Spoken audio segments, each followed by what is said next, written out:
We ready? Well, welcome to today's press conference for the men's soccer program. I'm Ted Gosen, the USD Media Relations Director. We also want to welcome those that are watching this, the live stream on the W.TV.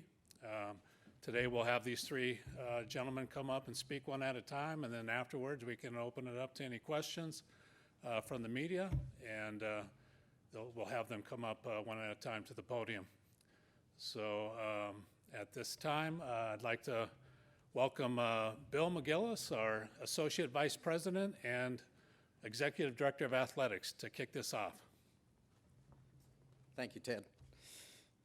Welcome, everybody, and thanks for joining us. My remarks are going to be brief because I want to get to the main event. I've never seen this gentleman at a podium yet, and I'm looking forward to that. Well, we're here to announce a succession plan in our men's soccer program. Really, think of this as the start of a 9-month celebration of the achievements of Seamus, and a 9-month love fest, if you will, because I think that's what it's going to be, and deservedly so. Seamus is USD's first and only head men's soccer coach, having led the program since its inception in 1979, which is incredible. He's built this program from the ground up. He's put his stamp on it, and when he leaves this program as our head coach, he is going to be leaving an amazing legacy, and most of you know that even better than I do. His 377 wins ranks 8th among active NCAA head coaches and ranks 22nd all-time in college coaching. Unbelievable numbers. He's been named West Coast Conference Coach of the Year a record 9 times. He's led the Toreros to 9 WCC championships. He's coached 8 NSCAA All-Americans. He's coached 10 WCC Defensive Players of the Year, 11 Offensive Players of the Year, and 6 WCC Freshmen of the Year. He's led USD to the NCAA tournament 14 times, including the championship game in 1992 and a great run to the Elite Eight in 2012. Most importantly, as these guys in the back of the room and so many others who have had the opportunity to play for Seamus would attest, he's mentored and helped shape the lives of hundreds of young men who have worn Torero blue and represented the University of San Diego. Very simply, he has been, he is, and he will be USD soccer. Give it up. Thank you, Seamus, so much.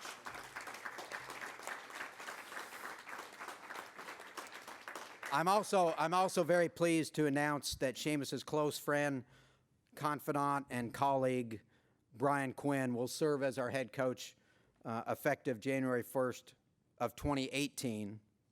We will be in tremendous hands with Brian, building on the great foundation that's in place that he's helped contribute to, and I look forward to his leadership in taking our program, propelling this program into the future in 2018 and beyond. But we'll get back to Brian. Coach, if you would join me up here, and this show is all yours. Thank you. Thank you. Thank you, guys. Thank you. No crying, Mrs. McFadden. All right. Boy, I felt like a WWBF fighter down there, waiting down there in the room, ready to get at it here. But I'd like to take the opportunity to thank everybody for coming and attending and taking the time out of your day to come to this. It's much appreciated. I will make a short statement and then open it up with questions. Of course, after Brian, we introduce Brian at the end. I'm here today to officially announce that I'll be stepping down as the head coach for the head soccer coach effective January the 1st to 18th. By the conclusion of the 2017 season, I will have coached at USD for 39 long years.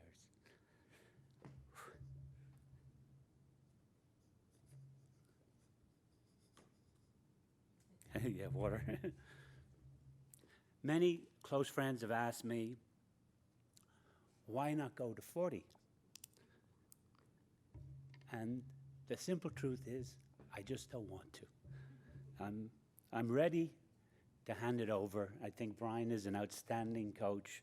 We've had a great relationship. He's been a great assistant for me, and it's time for a new face to put on the program, and I think Brian will be outstanding in that role. I've had a great career, and as my mother would always say, Seamus, nothing is forever. And so with that, I want to thank some people. I want to thank Nico, Brian, Anthony we've had a great relationship. They're such great guys.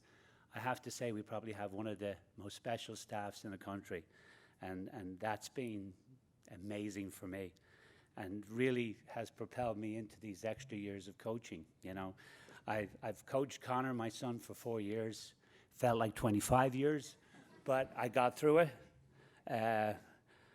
So it's time to thank some other people. I want to thank Kai Schneider, Bill McGillis, and the president, Dr. Harris, for allowing me the opportunity to transition into the third assistant and to phase out over the next 4 years as the third assistant.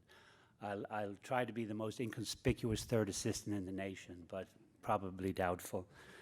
And so I'll conclude by just saying it's been a great run, and I also want to, the most special person in the room, my wife, Deva, she knows what it's like, the life of a coach, a lot of ups and downs, and thanks for your support, babe. Thank you.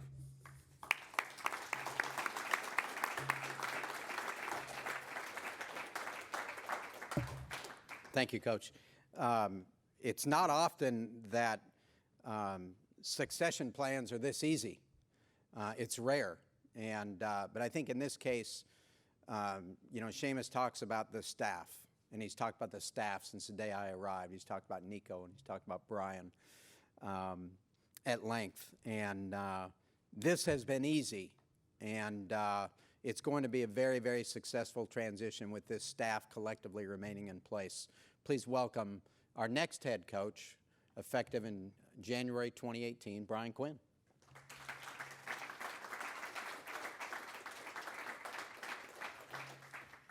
Guys, I echo what Seamus says. Thanks for coming today. I mean, we appreciate it, the staff, the television crews, some guys that I know here, and we appreciate it, and our players. I'm happy to be following Seamus for a lot of reasons, because when I retire, I'm going to be 96. I've done the math, so I'm going to stay for 39 years, and I'm going to be 96. Secondly, I had a discussion about 6 or 7 years ago with the coach in waiting at San Diego State University, and we had an agreement that whoever was named first as the head coach, the other would make a donation to St. Vincent de Paul. So Brian Dutcher, Father Joe's waiting for his $1. Seamus and I will go back a long time before I became involved in USD. And we used to play against his teams when I was with the Soccers. I admired what he's done with the team. I came to the games here when I wasn't involved. I've enjoyed this university all the time, and I've enjoyed his company even more. A couple of little anecdotes I'd like to share. One of the things that we do is we recruit overseas, and Seamus and I had this trip planned where we went to Stuttgart, and we ended up flying in from LA to Paris and Paris to Stuttgart, and we got a car, and we had to go to the Black Forest to watch this kid playing for a German team called Ballinger. And we get in the car, and we're all excited, and we're on our way, got the GPS in, neither one of us spoke German. So we're driving in the Black Forest, and I says, are we going right, are we going left? So we stopped, we waved the car down, and the guy came over, he says, can I help you? Can I help you? Seamus says, yeah. We were trying to go to the Black Forest to watch this game. The guy flipped on the GPS and the English. We found our way. Great experience, as Seamus will tell you. It was so much fun. And one of the other experiences, I think the first or second year I was at USD, and Seamus says, there's this great forward from Sweden. His name was Patrick Wallen. He said, but we got to go watch him. We have to go watch him. We got to go to Sweden to watch him.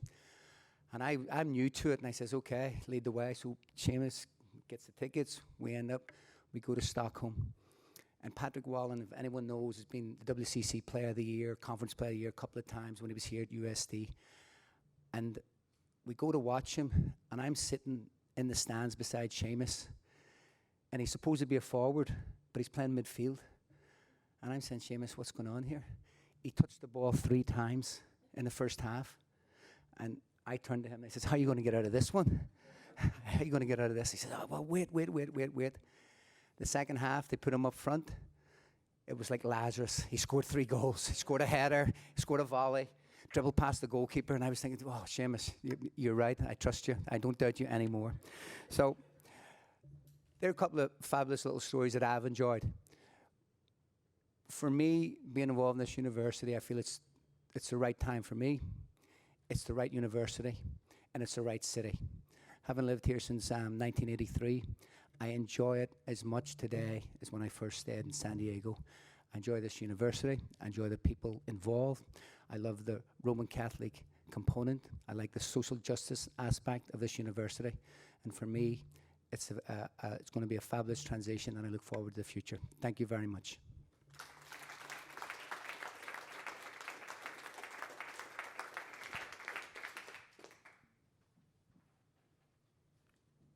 We'll open it up to questions. If anybody wants to fire away?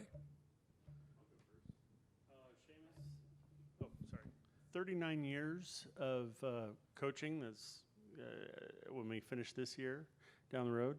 What do you feel you're going to be most proud of overall about this program and about what you've been able to do? Good question. Well, I think I'm most proud of our graduation rate, and I've really tried to keep an eye on what is important. And for me, the kids coming to school, soccer is really the side component, although it's very important in its own aspects, but it really is only the sideshow. And I look back on my '92 team, and we went to the final, and I have literally 5 medical doctors on that team that have all specialized and gone on. So that's been very rewarding from that perspective. Could you describe to me kind of what a prototypical McFadden player is, or a team, one of your teams? What would people think if they wanted to know about a USD team or a USD player? Well, there's 2 types of teams in the world: teams that try to play and 3 teams that try to stop you from playing. We've always tried to play. We always try to build out of the back when we can, and we try to play through the middle of the park. And so I'm always looking for skillful players that can combine, but it's also an element of athleticism, because the Division I game demands athleticism, and so they have to be athletic and skillful. I got to be greedy on that one.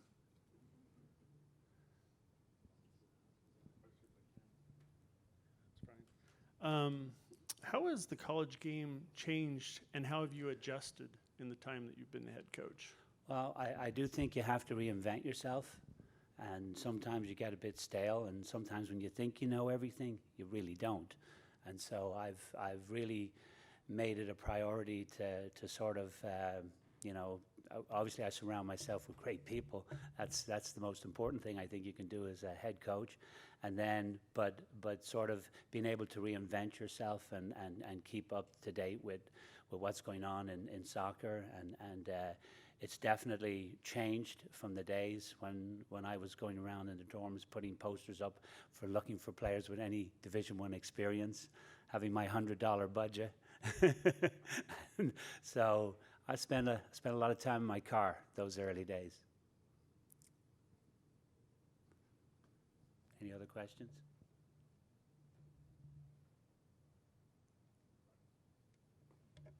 Come Come on, there's got to be somebody out there with one question. What makes Brian the guy to succeed you after you've built this program? Do you have the same Well, values or? Yes, we really think alike. I can't even think that we've had one argument about, who to play, and we're really on the same page a lot of the time in regards to, how we set up shop and how we play, and the only difference is probably a little bit more vocal than I am. That's hard to believe, but he can get after it, and so. But that's his strength. He's got a lot of energy, and he's been the most loyal and outstanding assistant that anybody could have. So I'll say that for him. He's great. He's always had my back. Seamus, simple question for you. What will you miss the most about being the head coach here? Well, I you know what? It's just run its course, and so I'm actually looking forward to moving down the ladder and sort of being inconspicuous and just, I've had my day in the sun, and it's time for Quinnian to have his day in the sun. So I don't know if that answers it, but I'm just ready. I'm ready to step aside.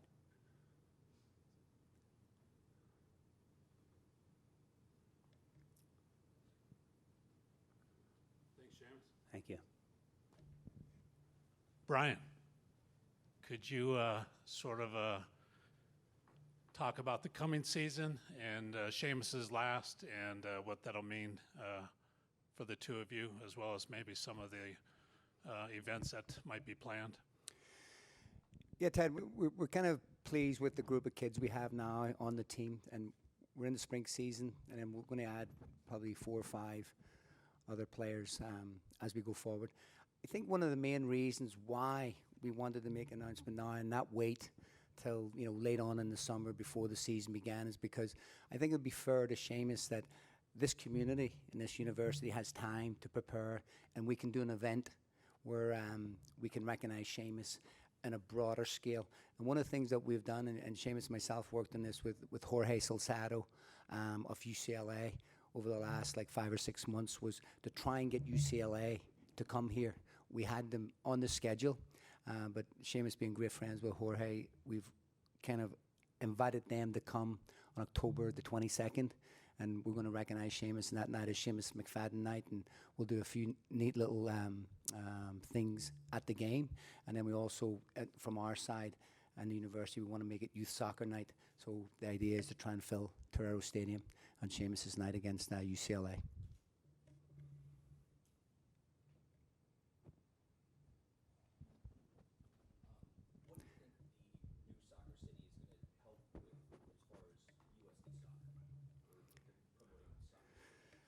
Rick, I think it's a brilliant time in the evolution of soccer within this country. That's the first part. I think having been here and have my own kids play through the youth soccer ranks, seeing the numbers playing in this community, traveling across the country, you see how vibrant the game is. You see the amount of soccer on television now, more than ever before. You see little kids running down the streets with Neymar and Messi and Beckham shirts, and just the growth has been phenomenal. Soccer City here in San Diego, I believe, as a major city, we should have a team. I mean, this is a city that I'm not going to say deserves a team, but I think with the different levels of play, there's youth soccer, there's college soccer, there's D1 teams, there's D2 teams. We have Point Loma. We've got great ethnic leagues within this county. We've got great co-ed leagues. We've got great women's leagues. We have got a Sealands team. We have the professional indoor soccer team. There's so much soccer within this city, and the time's ripe. And I just feel it's been percolating for the last 5 or 6 years. And knock on wood, let's hope they get approved. How about being a head coach at the college level? I know you've got a wealth of experience at different levels. What is it about becoming the head coach at a college program? I think it's just an ambition aspect where Seamus has done it for so long, and he does a lot of things second hand and second nature. He's so comfortable in doing it, which I will not be able to do. And I think the next 9 months for me will be more of Seamus mentoring me and a lot of the aspects and working with Bill and then also working with Ted, Dan Yorg on the aspects outside of the soccer. I mean, the soccer part is not an issue. It's all the other aspects, you know, getting the recruiting, getting the budget done, meeting the families, getting the fundraising done. But I look forward to it. And as Seamus has said, the academics of this school are just phenomenal. And what I love about the school is that once you get in here, it's very, very difficult to fail. The support system that are in place help you succeed all the way along the way.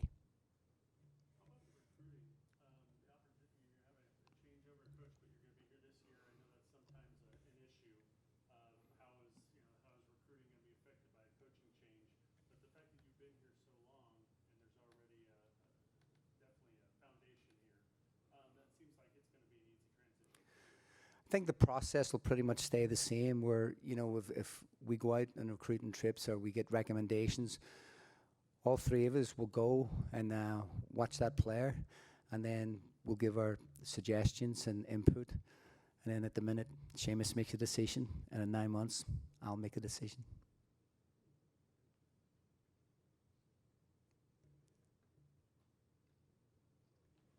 Thank you, Ted. All right, thanks, Bill, Seamus, Brian. We are looking forward to a great 2017 season and beyond. So thanks for showing up today, and appreciate it. Have a good day.